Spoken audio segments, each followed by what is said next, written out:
Damn it. ఏంటిటా కుండబద్దలు కొడతా అట్ట. నమస్కారం, కుండబద్దల ప్రేక్షకులకి స్వాగతం. గత 4 రోజులుగా ఎన్టీవీపై పడిన కేసులు కానీ, ఆ జర్నలిస్టుల అరెస్టు విడుదల మీద ఒక పెద్ద చర్చ నడుస్తోంది.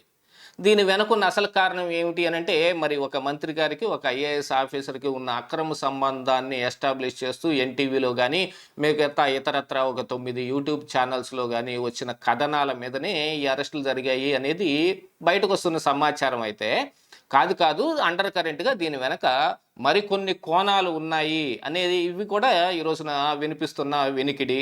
ఇందులో తెలంగాణలో విస్తృతంగా ప్రచారం జరుగుతున్న అంశం ఒకటి. దాంతోపాటుగా మన ఆంధ్రప్రదేశ్ రాష్ట్రంతో అంటే జగన్మోహన్ రెడ్డి కూడా ఎన్టీవీ చౌదరి కోసమే చేశాడా, లేదా ఇతరత్ర కారణాలతో చేశాడా, మీడియా మీద దాడి అని ఆయన ట్వీట్ వెనుకున్న అసలు కారణం ఏమిటి అనేది ఇక్కడ జరుగుతున్న ఒక చర్చ. దీనికి కలిగిన ఆధారాలు ఏమిటి అనేది ఒకసారి ఈ వీడియోలో చర్చించే ప్రయత్నం చేస్తాను. వీడియో నచ్చితే ఖచ్చితంగా లైక్ చేయండి, ఇంకా 10 మందికి షేర్ చేయండి. అలాగనే నిన్న మనం ఎన్టీవీ చౌదరి కుండబద్దల మీద చేసిన కుట్రల తాలూకు వీడియో కూడా ఒకటి రిలీజ్ చేయటం జరిగింది. ఆ వీడియో తాలూకు లింక్ కూడా కింద ఇస్తాను. మీరు దాన్ని చాలా బాగా ఆదరించారు. అయినప్పటికీ ఇంకా ఎవరైనా చూడని వారు ఉంటే దాన్ని కూడా ఒకసారి పరిశీలించవలసిందిగా కోరుతున్నాను. యాక్చువల్గా అలా జరిగినందుకు మాత్రమే ఇప్పుడు ఎన్టీవీ మీద ఇలాంటి కథనాలు మన కుండబద్దల్లో వస్తున్నాయి అని అనుకుంటే అది పూర్తిగా అవాస్తవం. నేను ఈ ఎన్టీవీ ఈ కేసుల మీద జరుగుతున్న ఒక మన కుండబద్దలు మార్క్ ఇన్వెస్టిగేషన్లో నాకు వచ్చి అందిన సమాచారం మేరకు నేను ఈ వీడియోలు చేస్తూ ఉన్నాను. ఇక తెలంగాణలో విస్తృతంగా చర్చ జరుగుతున్న అంశం ఏమిటి అని అంటే, ఎన్టీవీలో కల్వకుంట్ల కవిత కొంత పార్ట్నర్షిప్ని ఆశిస్తూ ఎన్టీవీ చౌదరికి సమాచారం పంపిస్తూ ఉన్నారు. ఆయన అందుకు అంగీకరించటం లేదు. కాబట్టి కవితకు కోసం ఇప్పుడు రేవంత్ రెడ్డి, ఈ కాంగ్రెస్ ప్రభుత్వం ఎన్టీవీని భయభ్రాంతులకు గురి చేయడానికి, ఈ అగ్రిమెంట్కి ఒప్పించడానికి ప్రయత్నం చేస్తోంది అనే ఒక ప్రచారం అయితే నడుస్తుంది. నిన్ననే తీన్మార్ మల్లన్న కూడా ఈ అంశం మీదనే ఒక వీడియో కూడా పెట్టాడు. ఇంకా తెలంగాణలో విస్తృతంగా ఈ చర్చ నడుస్తోంది. ఎందుకు అనంటే, మరి ఏ రాజకీయ పార్టీకైనా మీడియా యొక్క సహకారం చాలా అవసరం. దాంతోపాటుగా అసలు ఆ పార్టీలే సొంత మీడియాలు కూడా పెట్టుకున్నాయి. ఉదాహరణకి మన ఆంధ్రప్రదేశ్ రాష్ట్రంలో తీసుకుంటే జగన్మోహన్ రెడ్డికి సాక్షి, అలాగనే ఇప్పుడు ఈ ఎన్టీవీ ఇవన్నీ కూడా వత్తాసు పలికే ఛానల్స్ ఉంటాయి. ఇక తెలంగాణ రాష్ట్రంలో చూసుకుంటే బీఆర్ఎస్ పార్టీకి నమస్తే తెలంగాణ పత్రిక కావచ్చు, టీ న్యూస్ కావచ్చు, ఇంకా ఈ ఎన్టీవీ, టీవీ9 ఇలాంటివి వాళ్ళకి అనుబంధంగా ఉండే సంస్థలు కూడా ఉండొచ్చు. ఇలాగ ఉండటం మూలాన వాళ్ళు విస్తృతంగా వాళ్ళు అనుకున్నది కానీ, వాళ్ళు చెప్పదలుచుకుంది కానీ ప్రజల మధ్యకు తీసుకెళ్తా ఉన్నారు. అలాంటి ఒక మీడియా యొక్క సహకారం మనకు కూడా కావాలి అంటే, తెలంగాణ జాగృతి తరపున కవిత కూడా ఇలాంటి ఒక ప్రచారాన్ని బాగా ఆశిస్తోంది. ఎందుకంటే గత 6 నెలలుగా ఆవిడ చేస్తున్న విస్తృత ప్రయత్నానికి చాలా తక్కువగా రెస్పాన్స్ వస్తున్న కారణానికి ఇందులో ఎన్టీవీలో ఆవిడ పార్ట్నర్షిప్ తీసుకుని ఎన్టీవీలో ప్రచారానికి ఆవిడ ప్రయత్నం చేస్తుంది.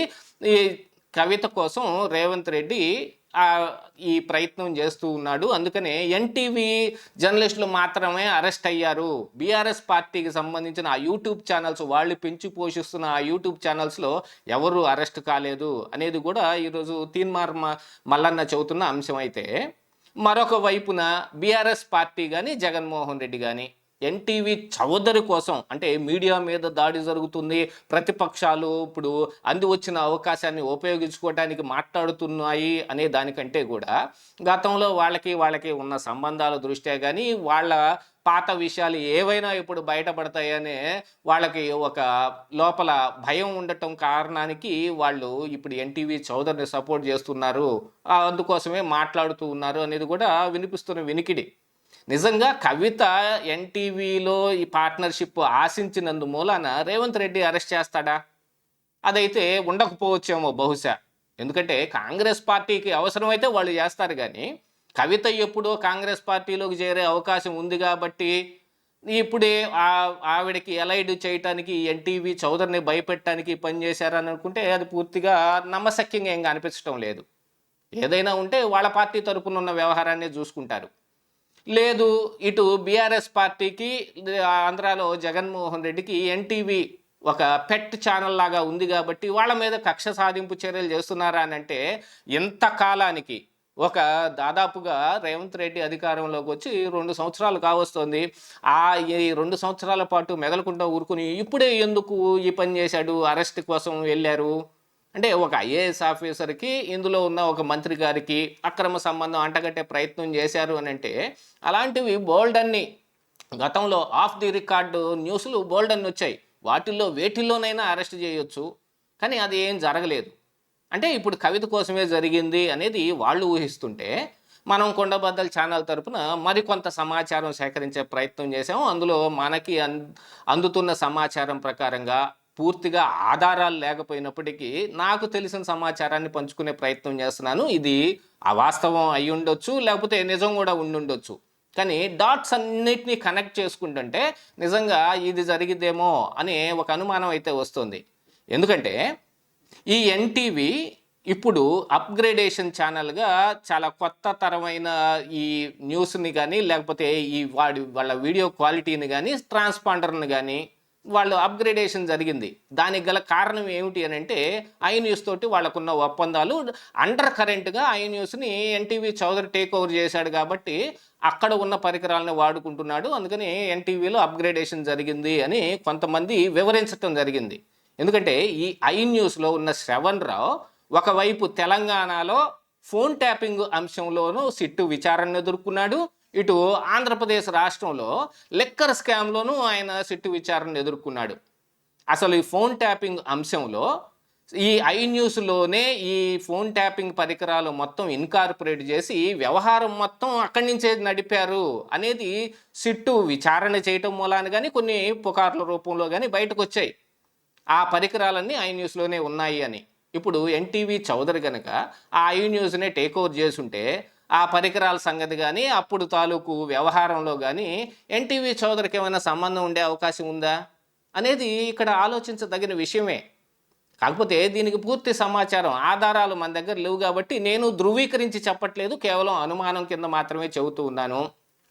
ఇంకా ఈ శ్రవణ్ రావుకి ఆంధ్రప్రదేశ్ రాష్ట్రంలో లిక్కర్ కుంభకోణంలో దుబాయ్లో ఉన్న ఒక ఫ్లాట్ 5801 58th ఫ్లోర్లో ఉన్న ఒక ఫ్లాట్లో బూనేటి చాణక్య లాంటి వాళ్ళు కానీ ఇంకా ఇతర ఈ లిక్కర్ కుంభకోణంలో ఆరోపణలు ఎదుర్కొంటున్న నిందితులందరూ అక్కడే తలదాచుకుని ఉన్నారు.